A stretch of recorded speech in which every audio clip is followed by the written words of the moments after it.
Masuk ke Mas Raya Paskah ya. Sepertinya belum lama kita merayakan Natal dan kita sudah tiba pada lingkaran liturgi yang awal yaitu Mas Raya Paskah. Nah, hari ini tema kebaktian yang dipersiapkan bagi kita adalah melepas keakuan. Apa yang menarik dari tema ini? Maka saya ingin mengajak kita untuk mencermati satu cerita sebagai berikut. Suatu kali ada seorang anak kecil yang sedang mengantar orang tuanya berbelanja. Nah, ketika anak ini melintasi sebuah toko, ternyata toko permen yang dilewati olehnya. Boleh dibantu barangkali? Ya. Nah, ketika melintasi toko permen, wah, anak ini sangat suka dengan permen, dia minta izin orang tuanya, boleh nggak masuk? Boleh. Ketika masuk toko permen, si anak itu langsung mengambil segenggam besar tumpukan permen, lalu dia coba tarik keluar. Ternyata nggak bisa. Tangannya nyangkut ke lubang toples. Nah, ketika memperhatikan anak itu ya tidak bisa mengeluarkan tangannya, maka orang tua mengatakan, ya sudah, coba kurangi. Jangan sebanyak itu permen yang kamu mau ambil, tapi kurangi. Maka anak itu mendengarkan apa kata orang tuanya, mengurangi sebagian besar permennya, lalu tangannya bisa dikeluarkan, bisa ditarik keluar. Nah, jemaat yang dikasih Tuhan, apa yang mau kita pelajari atau apa yang bisa kita cermati dari cerita anak kecil dengan segenggam permen ini? Dalam hidup ini kita bisa belajar bahwa ternyata bukan tidak mungkin kita berlaku seperti anak kecil tadi. Itu bahwa kita memegangi terus banyak hal negatif dalam kehidupan kita. Kita menggenggami luka, kita menggenggami perasaan negatif. Aduh, sebel banget ya. Menjadi korban fitnah, kenapa sih ada orang yang menyebarkan seperti itu di gereja dan sebagainya. Alhasil kita kesel, alhasil kita stres, alhasil relasi kita dengan pasangan, dengan anak-anak, dengan orang tua, atau bahkan dengan banyak orang menjadi rusak. Karena apa? Karena kita terus menggenggami hal-hal negatif dalam diri kita. Kita gagal untuk mengampuni, gagal untuk menerima kenyataan. Pada akhirnya kita menggenggami hal-hal yang negatif tadi. Nah, tapi dalam hidup ini, sebagaimana tema kita, bukan tidak mungkin dalam hidup ini kita pun juga banyak menggenggam apa yang namanya keakuan. Banyak terus memelihara apa yang namanya keakuan. Kehendak kita, ego kita, keinginan untuk diakui, keinginan untuk didengarkan, keinginan untuk merasa paling benar, dan sebagainya. Kita takut melepaskan keakuan yang kedua ini, karena kalau kita lepas, kita merasa hidup kita nggak berharga. Nanti kalau orang lain nggak mendengarkan aku, gimana? Kalau aku bukan lagi yang memberi pengaruh dalam kehidupan bergereja, bagaimana? Dan sebagainya. Ada ketakutan dari orang-orang untuk melepas keakuan karena dia merasa kalau keakuan dilepas, nanti dia kehilangan harga diri. Padahal iman Kristen justru mengajarkan kepada kita. Melepaskan keakuan, justru kita akan menemukan hidup yang sejati, hidup yang bermakna. Nah, jemaat yang dikasih Tuhan, ketika hari ini tema kebaktian Prapaskah pertama bicara soal melepas keakuan, maka kita diajak untuk melihat kembali ke akar dosa manusia, yaitu masalah keakuan. Dan sekaligus kita akan melihat jalan pemulihan yang Tuhan berikan. Nah, saya mengajak kita untuk mencermati lebih dulu bagian-bagian Alkitab yang telah kita baca tadi. Yang pertama, dari kitab Kejadian, kita belajar bahwa keakuan adalah akar dosa manusia. Ya, kalau kita tadi mencermati bacaan pertama Kejadian pasal 2, ini sebuah cerita yang kita rasanya sangat kuasai, sangat hafal. Bagaimana Allah menempatkan manusia di Taman Eden, lalu kepada manusia itu Allah menyampaikan satu pesan bahwa semua buah boleh dimakan gitu ya, kecuali buah yang satu, yaitu buah pohon pengetahuan yang baik dan yang jahat. Jadi kita melihat dari kisah penciptaan ini, sejatinya manusia, sejatinya kita punya yang namanya kebebasan, betul ya? Semua buah di taman ini boleh kau makan buahnya. Itu kan kebebasan. Tapi Tuhan pun juga sekaligus memberikan batas kepada kita. Ada satu nih yang gak boleh dimakan, yaitu buah pohon pengetahuan yang baik dan yang jahat. Nah, ketika kita membaca kembali bagian ini, bukan tidak mungkin di antara kita muncul pertanyaan. Kenapa sih Tuhan melarang manusia untuk makan buah pohon pengetahuan yang baik dan yang jahat? Bukankah justru bagus ya kalau manusia bisa tahu apa yang baik, apa yang jahat, kan harusnya bagus gitu loh. Supaya manusia melakukan apa yang baik dan menghindari apa yang jahat. Ya nggak sih rekan-rekan, Bapak Ibu? Harusnya kan bagus ya kalau manusia bisa tahu apa yang baik dan yang jahat. Itu kenapa dilarang? Itu kan masalahnya gitu. Kira-kira kenapa ya Tuhan melarang untuk memakan buah pohon pengetahuan itu? Kenapa kira-kira? Wah, Tuhan ini iseng banget sih gitu ya. Kenapa kira-kira? Betul bahwa ada konsekuensi akan mati gitu. Tapi kan soal pengetahuan yang baik dan yang jahatnya kan itu harusnya kan manusia tahu dong. Boleh dong manusia tahu itu gitu. Nah, ini menjadi menarik untuk kita cermati. Nah, eh, jawabannya adalah begini, bahwa larangan untuk memakan buah pohon pengetahuan yang baik dan yang jahat ini ternyata bukan sekedar aturan dari Tuhan. Betul bahwa Tuhan menyampaikan larangan, menyampaikan batasan. Tapi ini bukan sekedar aturan sesungguhnya. Kalau memang bukan aturan, lalu apa?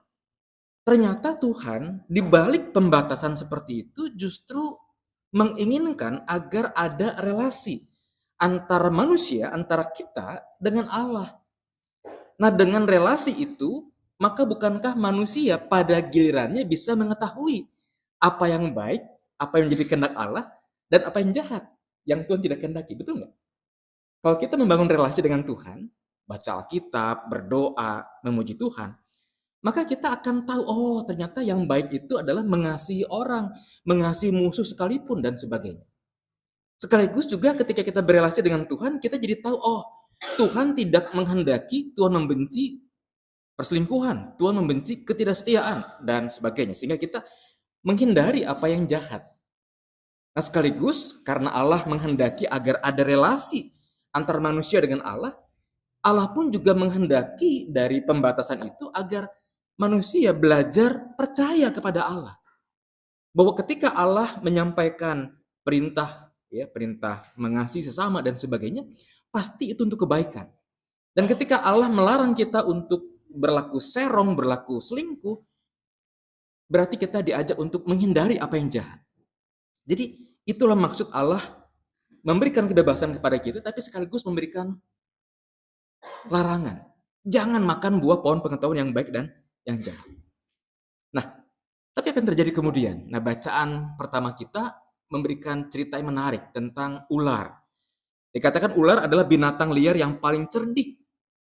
Lalu mendekati perempuan itu, mendekati Hawa, mendekati istri dari Adam. Yang menarik adalah bahwa kata-kata ular, selain tentu ya, kalau kita perhatikan ini pola dosa nih Bapak Ibu sekalian.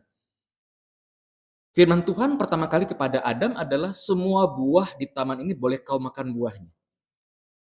Tapi apa yang ular katakan pertama kali kepada Hawa? Tentulah Allah berfirman bahwa tidak boleh makan semua buah ini.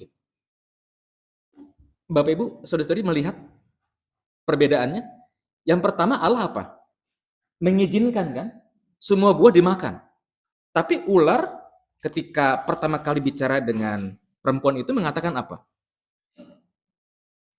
Tentulah Allah berfirman, jangan kamu makan buah dari semua pohon di taman ini. Artinya apa? Iblis atau ular itu memutarbalikkan firman Tuhan. Ya. Artinya ular itu atau si iblis itu pola kerjanya adalah menipu kita. Menipu dengan cara membalikan kebenaran gitu. Nah, yang menarik adalah dalam bacaan kita, Hawa atau perempuan itu sebenarnya kan waktu perintah pertama disampaikan kepada manusia, Hawa udah ada atau belum? Coba perhatikan. Kejadian 2 ayat 15-17, Hawa udah ada belum? Ayo, udah ada atau belum? Hawa udah ada atau belum? Waktu perintah, bukan perintah. Semua buah di taman ini boleh kau makan buahnya. Itu perempuan udah ada belum? Belum. Baca lagi Alkitab deh. Kan kata-kata tidak baik manusia itu hidup seorang diri saja baru sesudahnya. Ya. baru sesudahnya, dan perempuan diciptakan dari tulang rusuk pria. Malu-maluin kayak putih, siapa sih pendetanya? Ya. Jadi perempuan itu belum diciptakan ketika perintah semua buah di taman ini boleh kau makan buahnya, itu belum ada perempuan. Baru ada manusia itu, Adam. Tapi menarik dalam Kejadian pasal 3, ketika ular memutarbalikkan kebenaran, tentulah Allah berfirman semua buah di taman ini gak boleh kau makan buahnya. Perempuan itu, si Hawa itu memberikan jawaban yang benar. Enggak begitu, boleh kok kami makan gitu ya. Artinya apa? Artinya Adam itu ngobrol dengan Hawa, ya enggak sih? Ngobrol, dulu Tuhan itu ngasih firman begini loh, kita boleh makan buah di taman ini, kecuali buah pohon pengetahuan itu. Ngobrol. Karena ngobrol, perempuan itu jadi tahu, oh Tuhan berfirman seperti apa. Tapi menarik, ular, saking cerdiknya dia, tidak putus asa. Dia justru mengulik egonya manusia. Ya, apa yang diulik? Itu bahwa kalau kamu makan buah pohon pengetahuan itu, kamu akan jadi sama seperti Allah. Bukankah itu ego? Bukankah itu keakuan manusia yang justru dikelitik-kelitik oleh si ular? Manusia dengan keegoannya, dengan keakuannya, sepertinya digoda untuk menentukan sendiri.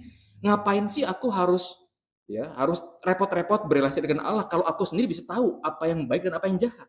Ya. Aku nggak mau bergantung kepada Allah dan aku mau jadi pusat. Nah, inilah dosa manusia. Jadi dosa pertama-tama itu sesungguhnya bukanlah soal melanggar aturan, ya. Hati-hati memahami kalimat ini, hati-hati. Dosa pertama-tama bukanlah soal melanggar aturan. Bahwa dalam surat 1 Yohanes pasal 3 ayat yang keempat ada definisi dosa. Dosa ialah pelanggaran hukum Allah. Kita melanggar hukum Allah itu dosa, betul. Tapi menurut kitab Kejadian, dosa itu pertama-tama bukanlah soal melanggar aturan. Tapi apa kalau begitu? Pertama-tama dosa itu menurut kitab Kejadian adalah ketika kita menggeser pusat hidup dari yang semula Allah menjadi aku, menjadi saya, menjadi ego saya. Itulah dosa terjadi. Dan akibatnya langsung terlihat kalau kita membaca Alkitab berikutnya. Adam dan Hawa menjadi malu karena mereka telanjang. Ketika mereka mendengar langkah kaki Allah menuju Taman Eden, mereka takut. Lalu muncul juga pola saling menyalahkan, ya. Perempuan yang kau tempatkan ya di taman ini di sisiku, dialah yang memberikan buah itu ke aku gitu. Lalu kenapa nggak nolak gitu kan? Lu kenapa nggak larang gitu? Menyalahkan, cari kambing hitam. Perempuan katakan apa? Ular kok yang salah gitu. Yang terjadi apa? Rusak relasi. Relasi dengan Tuhan rusak, relasi dengan sesama rusak, bahkan relasi dengan diri sendiri pun juga rusak. Karena apa? Karena dosa pertama-tama bicara soal kita mengalihkan pusat dari semula Tuhan menjadi diri sendiri. Ini yang pertama yang kita pelajari dari bacaan Kejadian. Nah, dari Mazmur tanggapan yang tadi kita nyanyikan, kita belajar hal yang lebih lanjut bahwa mengakui dosa adalah awal kita melepas keakuan. Ya. Mazmur 32 ini bicara soal pengakuan dosa Daud. Kita tahu betul apa sih dosa besar Daud? Apa dosa besar Daud? Mengambil perempuan yang bukan muhrimnya, istri orang, dan merancang kejahatan untuk membunuh suaminya Bathsheba, ya. Mazmur 32 bicara soal bagaimana Daud yang berdosa itu bertobat. Daud yang berdosa itu mengakui dosanya dan ada pemulihan dalam diri Daud. Nah, saya mengajak kita untuk melihat Mazmur 32 ayat yang ketiga. Ya, dikatakan begini, selama aku berdiam diri, tulang-tulangku menjadi lesu karena aku mengeluh sepanjang hari. Ketika Daud berdiam diri dan tidak kunjung mengakui dosa, maka tulang-tulangnya menjadi lesu, ya, karena aku mengeluh sepanjang hari oleh karena dosa. Kenapa sih aku harus berzina dan sebagainya? Lalu pemazmur berkata pada bagian berikutnya, ayat yang kelima bagian B, aku mengakui pelanggaran-pelanggaranku kepada Tuhan dan Engkau telah mengangkat beban dosaku. Ya, jadi kita melihat ada perubahan. awalnya ketika pemazmur, ketika Daud, ketika si pendosa itu atau ketika kita baru berbuat dosa dan kita berdiam diri tidak mengakui dosa kita, itu akan jadi beban. Tulang-tulangku menjadi lesu dan sebagainya. Tapi ketika Daud, ketika si pendosa itu, ketika kita mengakui dosa, maka beban dosa itu Tuhan angkat, Tuhan pulihkan. Jadi dari sini kita belajar bahwa keakuan yang kita bicarakan hari ini membuat kita sulit mengaku salah, sulit minta maaf, sulit mengakui kelemahan. Tapi ketika kita mau melepaskan keakuan, ketika kita mau mengakui dosa, maka ada kelegaan, maka ada pengampunan, maka ada pemulihan relasi dengan Allah. Oleh karena itu melepas keakuan dimulai dari kerendahan hati untuk mengatakan, Tuhan, aku salah, aku minta ampun, aku minta maaf. Melepas keakuan. Nah, yang ketiga, kita lihat dari bacaan kedua surat Roma dan juga Injil Matius sekaligus ya, bahwa dari dua bacaan ini yang mau dikatakan apa? Yang mau dikatakan adalah Kristus yang pada masa-masa Prapaskah ini sedang kita peringati atau hayati dan kita maknai ulang karya penyelamatannya. Kristus itu adalah manusia baru yang mengalahkan keakuan. Kristus itu adalah contoh, role model bagaimana keakuan itu bisa dikalahkan. Keakuan itu penting untuk dilepaskan. Ya, dalam surat Roma pasal yang kelima kita melihat dalam bacaan itu ada dua manusia. Manusia pertama yaitu Adam dan manusia baru dalam diri Kristus. Apa yang terjadi dengan Adam? Ketika Adam akhirnya ikut makan buah pohon pengetahuan, oleh dosa satu orang muncul apa? Muncul penghukuman untuk dunia. Tapi ketika Kristus taat pada firman Tuhan, taat pada kehendak Allah, taat pada misi Bapaknya untuk melaksanakan karya keselamatan, oleh karena satu orang justru muncul keselamatan bagi dunia. Ya, ini teologi Paulus dalam surat Roma mengatakan yang seperti itu. Nah, kita bisa melihat sosok Kristus atau manusia baru dalam diri Kristus itu ya lewat bacaan Injil. Sebuah teks yang setiap ya Prapaskah seringkali kita baca tentang pencobaan di padang gurun. Bukankah ketika iblis mencoba Yesus, yang pertama-tama iblis lakukan adalah apa? Sama seperti ular, mengulik-ngulik keakuan Yesus, betul nggak? Perhatikan kalimat pertama iblis kepada Yesus apa? Coba lihat Alkitabnya. Jangan lihat saya, di saya nggak ada teksnya. Coba lihat Alkitab deh. Apa kata-kata pertama iblis kepada Yesus? Jika engkau anak Allah. Ini kan yang dikilik-kilik, yang dikutik-kutik kan egonya Yesus kan. Kalau engkau anak Allah, buktikan dong, ubah batu ini jadi roti gitu. Yang dikilik-kilik, yang dikutik-kutik adalah egonya Yesus, keakuannya Yesus. Dan sama kan, pola kerja iblis pun juga seperti itu kepada kita gitu. Katanya kamu pejabat, katanya kamu orang kaya, katanya kamu manajer, ayo dong ya. Ego kita yang seringkali dikutik-kutik oleh si jahat, oleh si iblis. Nah, tapi Yesus melawan pencobaan itu dengan firman Tuhan. Ada tertulis manusia hidup bukan dari roti saja, tapi dari setiap firman yang keluar dari mulut Allah. Pencobaan pertama bicara soal kebutuhan jasmani. Pencobaan yang kedua, ketika Yesus diajak ke bait Allah, lalu dikatakan, coba terjunkan, jatuhkan dirimu, malaikat akan menata. Kan firman Tuhan juga ada. Nah, iblis pakai pola, oke, kalau Tuhan Yesus melawan dengan firman Tuhan, iblis pun bagaimana? Pakai firman Tuhan loh. Ya. Jadi ingat, lihat polanya. Ketika di kitab Kejadian, iblis itu tahu firman Tuhan, tapi diputar balikan. Betul ya? Di dalam peristiwa pencobaan di padang gurun, Yesus ketika melawan iblis dengan firman Tuhan, iblis mencobai Yesus dengan firman Tuhan. Kalau engkau jatuhkan diri, bukankah ada ayat malaikat-malaikat akan diutus menata engkau?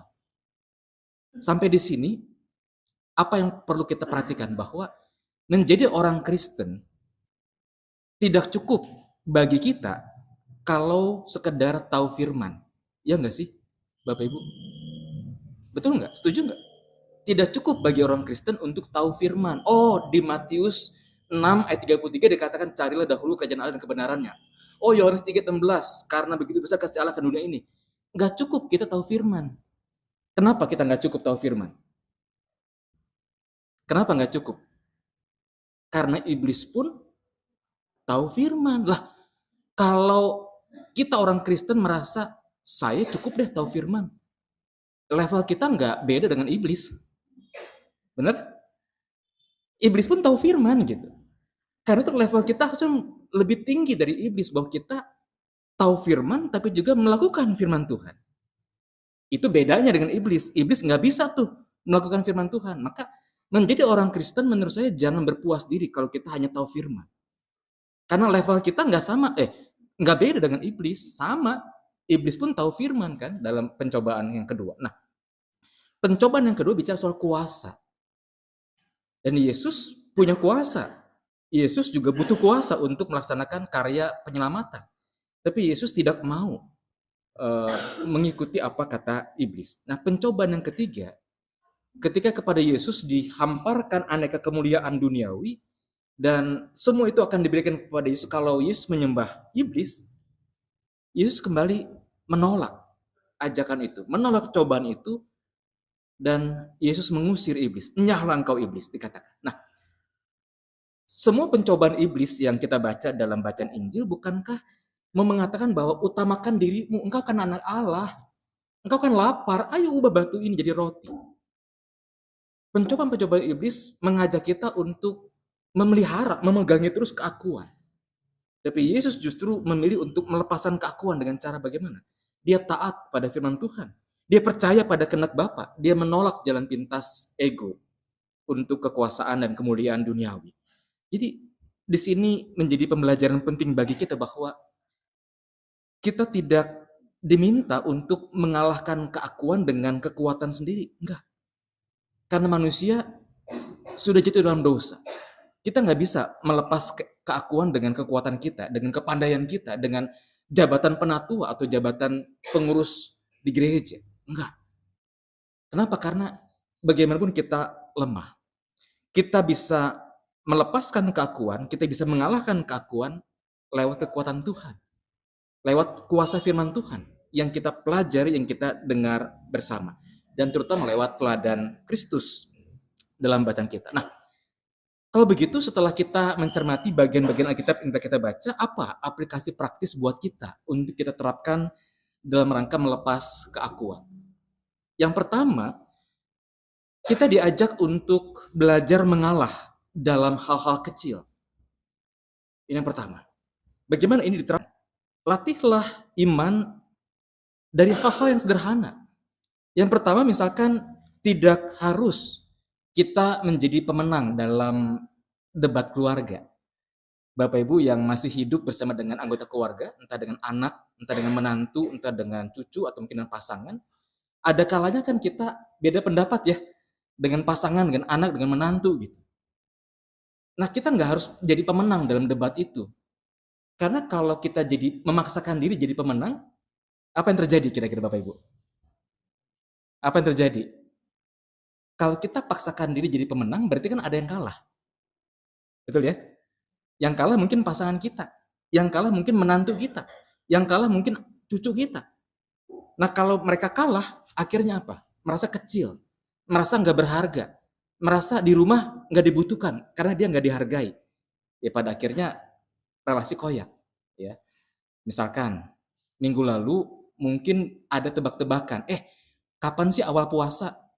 Katanya sih hari Rabu ya, bersamaan dengan Rabu Abu, aksi penyangkalan dirinya orang Kristen. Oh enggak, kayaknya bukan Rabu deh, misalkan ya.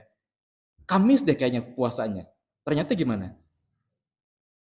Yang satu Rabu, yang lainnya Kamis kan baru mulai. Tapi kalau debat-debatan, cari yang menang, ya susah gitu. Relasi itu akan koyak. Nah, berikutnya adalah bagaimana kita mengalah dalam hal kecil.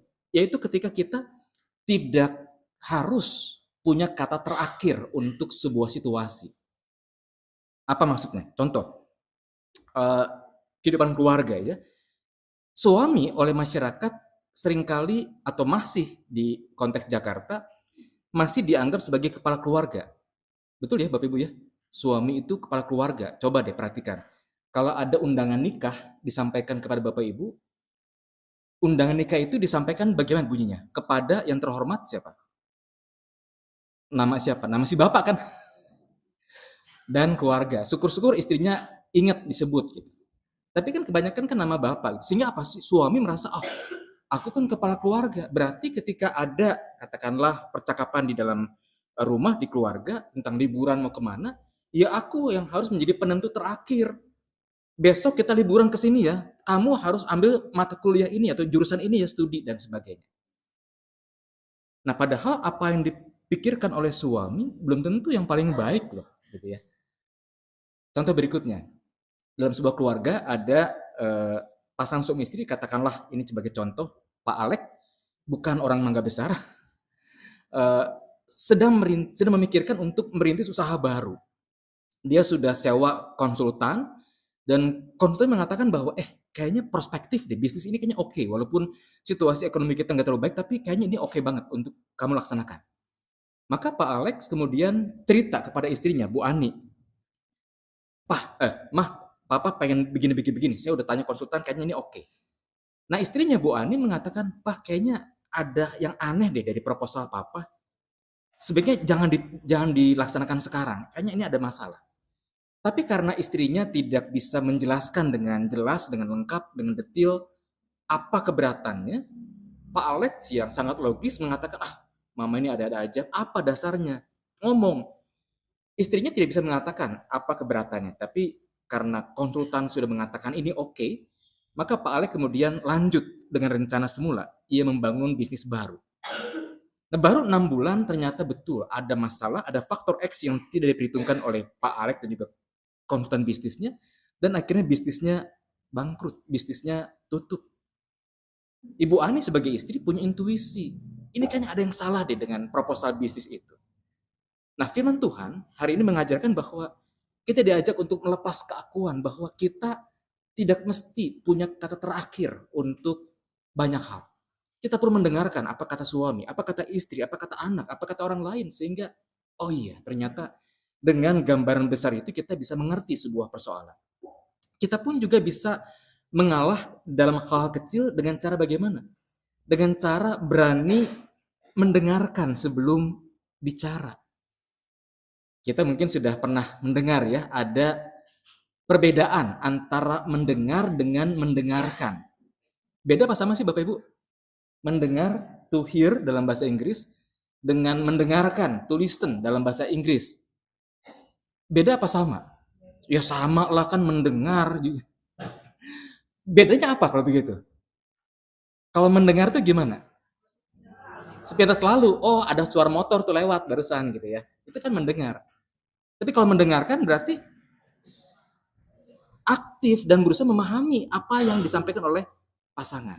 Masalahnya adalah dalam kehidupan kita, apalagi kita tinggal di kota besar, Jakarta, dan kultur global kita, kultur budaya instan. Seperti kita pengen cepet-cepet tentang banyak hal gitu ya. Alhasil ketika kita ada lawan bicara kita tergoda atau tergiring untuk mendengar guna memberi jawab, mendengar guna memberi komentar. Iya nggak sih Bapak Ibu? Kadang-kadang kan kita begitu ya. Teman kita baru ngomong satu kalimat, oh aku tahu, coba kamu hubungi ini. Padahal bukan itu yang dibutuhkan oleh teman kita barangkali. Siap sangat logis mengatakan, mamanya ada aja, apa dasarnya? Ngomong. Istrinya tidak bisa mengatakan apa keberatannya, tapi karena konsultan sudah mengatakan ini oke, maka Pak Alek kemudian lanjut dengan rencana semula, ia membangun bisnis baru.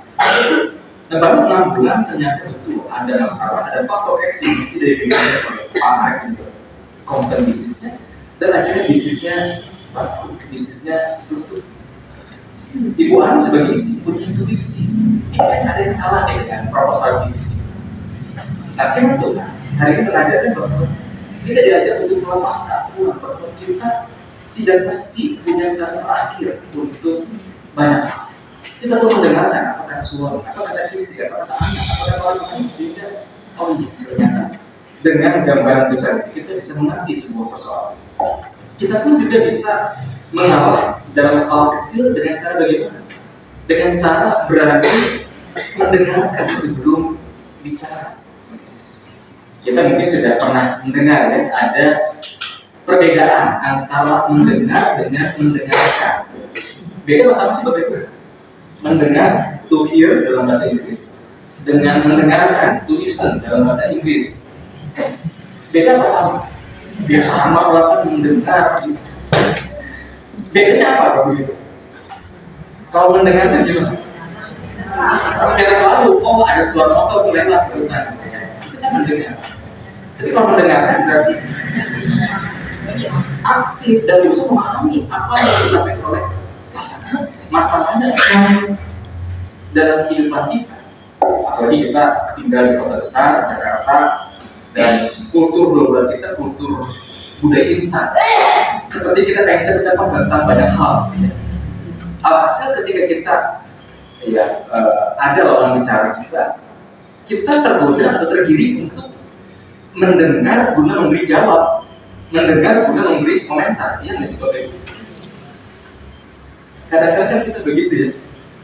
Teman kita baru ngomong satu kalimat, wah aku tahu, coba kamu bunyi. Padahal bukan itu yang dibutuhkan oleh teman kita kan? Itu suami istri. Ketika si istri pulang suami dari kantor, lalu mengajak ngobrol, kamu katanya ada berita viral. Apa berita viral? Suaminya tampak mendengarkan. Berita viral tentang seorang bapak-bapak di bus Transjakarta mengucapkan kata-kata rasis kepada seorang perempuan Tionghoa.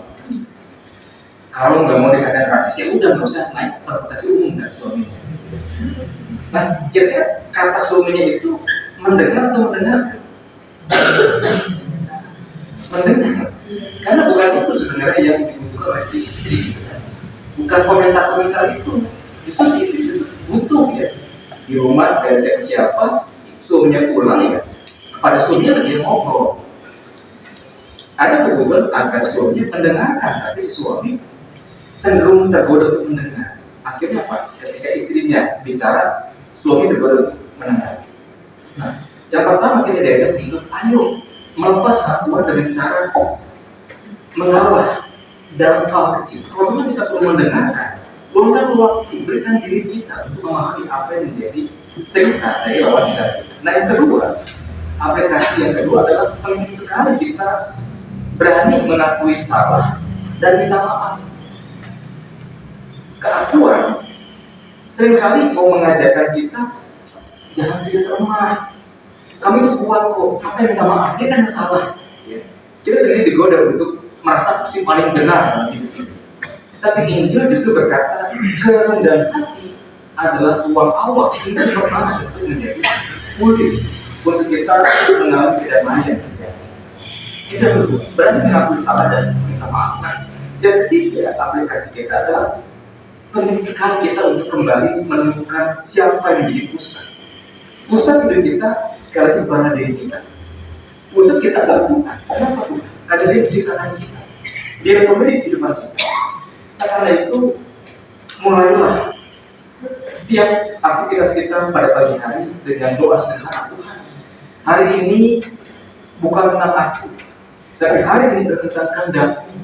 Tuntunlah aku supaya dalam menjalani aktivitas aku senantiasa mengikuti apa kata Tuhan, apa maunya Tuhan. Hari orientasi, proses hidup kita bukanlah diri sendiri. Karena justru dengan kita mengalihkan pusat kepada diri sendiri, di situ kita jadi berdosa. Di situ adalah kita rusak dengan Tuhan yang sesat.